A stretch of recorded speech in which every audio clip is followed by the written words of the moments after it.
नमस्कार दोस्तों। आज हम अपने विषय को लेकर आगे बढ़ेंगे, उस पे आगे की चर्चा करेंगे। तो अपना विषय यही है कि how to know your true potential. तो उसको साकार करने के लिए बहुत सारे रास्ते हैं, अनंत रास्ते हैं, अनंत तरीके हैं, लेकिन उनमें से कुछ मेन बातें हैं, मेन तरीके हैं। तो ध्यान, मेडिटेशन और ज्ञान, दो रास्ते हैं मेनली। अब ध्यान ज्ञान में क्या फर्क है? लोग बोलते हैं ध्यान भक्ति, ध्यान भी एक रास्ता है, भक्ति एक रास्ता है और कर्म भी एक रास्ता है।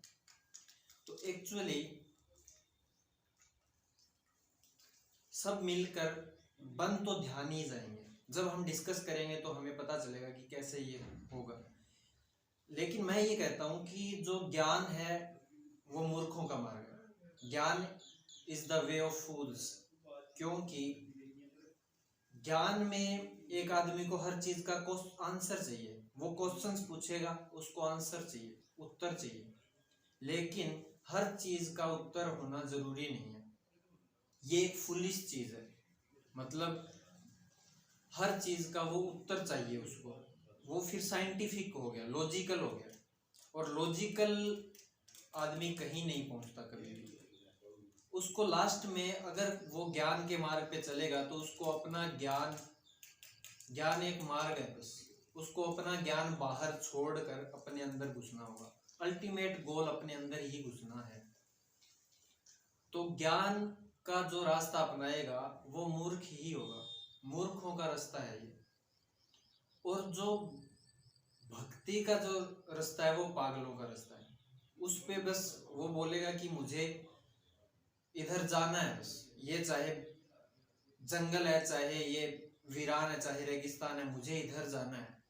चाहे मुझे शेर मिले, चाहे चीता मिले, चाहे मुझे मगरमच्छ मिले, चाहे कुछ मिले, मुझे इधर ही जाना है। चाहे ये मुझे कहीं ले जाए या ना ले जाए। वो आंख बंद करके बिलीव करता है, आंख बंद करके एक चीज को मान लेता है और उसको सच साबित कर देता है। और नेचर तो वेल कनेक्टेड एंटिटी है ही, तो वो कहीं से भी घुस जाओ तुम, निकलोगे तो वहीं। तो जब तुम एक चीज को मान लेते हो और उसी को साकार करने में लग जाते हो, उसको भक्ति बोलते हैं। तो वो लोगों के लिए पागल ही होगा और वो सच में ही अपने लिए भी वो पागल ही होगा, क्योंकि जिसको उसने कभी देखा नहीं, कभी फील नहीं किया, उसको वो मान लेता है लॉजिक को साइड में छोड़ के। नेचर ने अपने को लॉजिकल माइंड दिया है, लॉजिकल माइंड सोचने के लिए ही दिया है, ताकि हम सोच सोच कर हर चीज करें।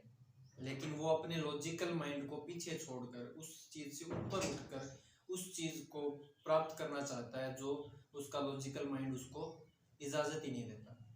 तो ये लगभग फूल्स का मेंटल कंडीशन, साइकेडेलिक लोग इस रास्ते पर चलते हैं। ऐसे लोग जिनको लगता है कि ये रास्ता है, लेकिन पक्का नहीं पता कि ये रास्ता है और ना ही पता है कि ये जाता कहाँ है। ऐसे लोगों को साइकेडेलिक पीपल कहते हैं। तो साइकेडेलिक लोगों का रास्ता होता है ये भक्ति। तीसरा जो रास्ता है कर्म का रास्ता ज्ञानियों का रास्ता है। ज्ञान का रास्ता मूर्खों का रास्ता, भक्ति का रास्ता पागलों का रास्ता, और कर्मों का रास्ता ज्ञानियों का रास्ता।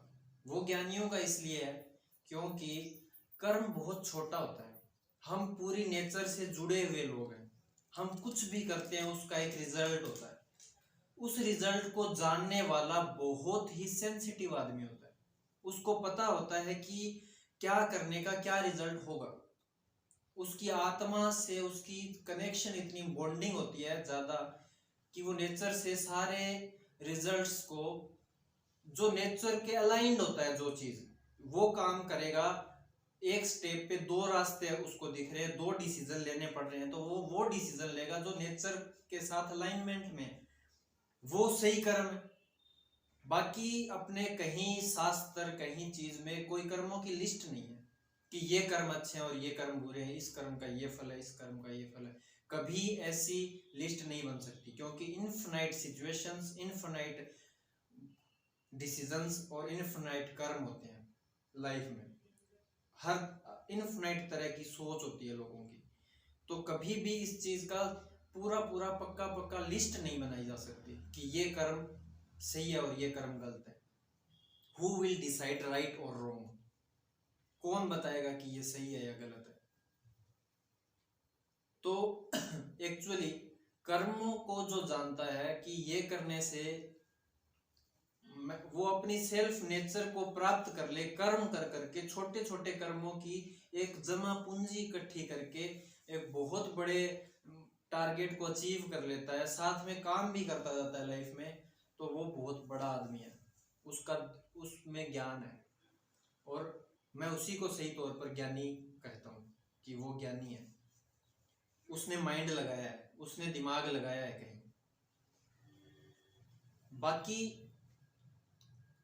अगर तुम रिसेप्टिबल हो जाते हो, अगर तुम रिसेप्टिबल हो जाते हो कि ग्राही हो जाते हो, तुम असली रिसेप्टर हो तुम, तो नेचर का हर जर्रा तुम्हें ज्ञान देगा।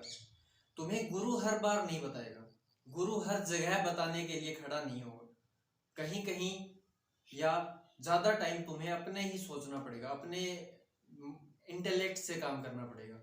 इंटेलेक्ट एक ऐसा वर्ड है जिसको समझने में काफी टाइम लगता है। मतलब क्या होता है इंटेलेक्चुअल का अर्थ? इंटेलेक्चुअल वो आदमी होता है जो हर चीज को बहुत गहराई से या बहुत एंगल से देख सकता है, बहुत एंगल से देखे, सिर्फ लॉजिकल को छोड़कर स्पिरिचुअल वे भी देखे, साइकोलॉजिकल वे भी देखे, साइंटिफिक वे भी देखे, और जितने भी उसने सोचे हैं, मतलब वो सोच सकता है, या जितने भी अवेलेबल रास्ते हैं, बहुत सारे एंगल से देख सकता है एक ही चीज को, प्यार से भी देखे, तो उसको बोलते हैं इंटेलेक्चुअल। तो खुद को इंटेलेक्चुअल बनना होगा, मतलब खुद के ज्ञान को जगाना पड़ेगा। तो गुरु, अगर तुम रिसेप्टिबल हो जाते हो तो हर जर्रा तुम्हें ज्ञान देने के लिए तैयार हो जाता है, कहीं से भी ज्ञान तुम्हारे तरफ खींचना शुरू हो जाएगा, तुम एक मैग्नेट बन जाओगे। लेकिन अगर तुम ज्ञान देना शुरू कर देते हो, दाता हो जाते हो, तो गुरु होते हुए भी चला जाएगा। तुम्हें गुरु ढूंढने की कहीं जरूरत नहीं है, गुरु कहीं मिलेगा भी नहीं। जब तुम लायक होगे, गुरु तुम्हें अपने आप खींच लेगा, या तुम्हारे बेड पे भी प्रकट हो सकता है। हिंदू फिलोसफी तो ये भी कहती है कि गुरु तुम्हारे बेड पे प्रकट हो जाएगा, तुम्हारे सामने, जब तुम तैयार हो जाओगे, अपनी जमीन को जब तुम तैयार कर लोगे बीज बोने लायक। तो ये बात है एक्चुअली, मतलब दिस इज द वे।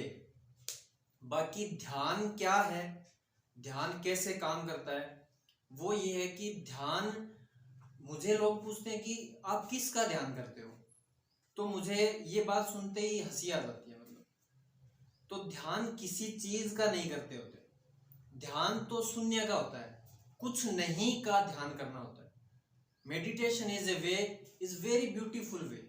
मतलब तुम्हें किसी चीज का ध्यान ही नहीं करना, तुमने लाइफ में ध्यान सोचा ही तो है।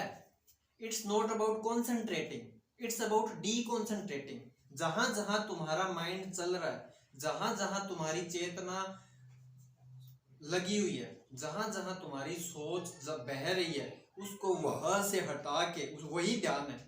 जो फोटो तुम्हारे दिमाग में 24 घंटे चल रही है, उसको वहां से हटा के कहीं नहीं लगाना ध्यान है। उसको वहां से हटाओ और उसको शून्य में घुसा दो, जीरो में। यही अल्टीमेट गोल है सारे रास्तों का। ध्यान एक डायरेक्ट वे है, बाकी सारे इनडायरेक्ट वे। तो आज अपनों ने ये देखा, हमने ये समझा कि ध्यान कहते किसे हैं। बाकी अपने बहुत डीप में जाएंगे, बहुत गहराई में जाएंगे, हर चीज को बारीकी से सोचेंगे, बारीकी से देखेंगे, हर लाइफ इवेंट को उठाएंगे, हर लाइफ इवेंट पे चर्चा करेंगे। आप कमेंट सेक्शन में ये लिखो कि मतलब आपको क्या चाहिए, मतलब आपके क्वेश्चंस क्या है, ताकि हम उस पर ज़्यादा गहराई में चर्चा कर सकें। ये एक चर्चा है, खुली चर्चा, ताकि मैं भी आपसे सीखूं और मैं आपको जो मैंने समझा वो आपको सिखाऊं। तो आप कमेंट सेक्शन में अपने मत जरूर दें।